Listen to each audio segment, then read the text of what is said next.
General हवन कार्य रेंगामुडी या गावामध्ये आणि मंडळाचे आदरणीय अध्यक्ष रवीजी कायदने यांचं मार्गदर्शन 5 वाजता चालू झालं। खेद आहे या गोष्टीचा। त्या व्यक्तींनी महान जागी बाबा जुंदेवजीचे पुतणे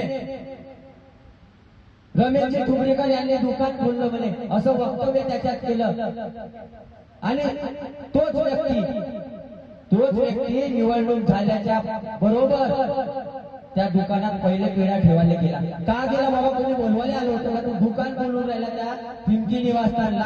किती लाजीरवाणी गोष्ट आहे सेवकांनो। मार्गाचा सेवक घडला, पदावर गेल्याबरोबर जर एवढा अभिमान येत असेल आपल्याला तर आपल्या या मार्गामध्ये आपण पुण्या पद्धतीने आहोत। तत्वशब्द नियमाचं पालन मुद्दाम नाही, आपल्याकडे नोटाचे बंडल आहे म्हणून आपल्याकडे तत्वशब्द नियमाच्या माध्यमातून लोक बघतात, पण खरं तत्वशब्द नियम तुमच्याकडे नाही। कारण की बाबाच्या चिमकीला जर तुम्ही दुकान बोलून राहिले मग तुम्ही काय लावलं? तुम्ही तर दुकानदारीच करता, सेवकाकडून पैसे घेता। आता 3 एप्रिलला प्रत्येक सेवकाकडून पास फाडल्या जाते। विचारते का सेवक बोललो टिमकीतला आहे का मंडळातला आहे? विचारते का? नाही विचारत ना। मग फक्त हवन कार्यासाठीच का विचारते?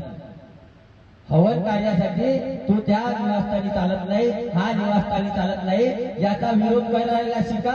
तेव्हा कुठं तुमची बाजू बरोबर राहील आणि गावामध्ये एकतेचं वातावरण निर्माण करा।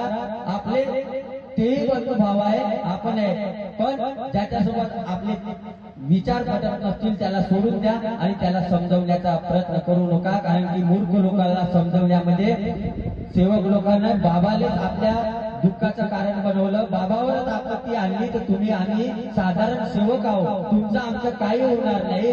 म्हणून मी जास्त वेळ घेतला आहे। बाबा तेरी कृपा से हम राज करते हैं, बाबा तेरी कृपा से हम राज करते हैं, बाबा तेरी करनी पे नाच करते हैं, बदलेगा वक्त और जमाना भी, बाबा जुंदेव जी अमर रहे। ये जयघोष से आगाज करते हैं। सर्वांना माझा आदरणीय नमस्कार।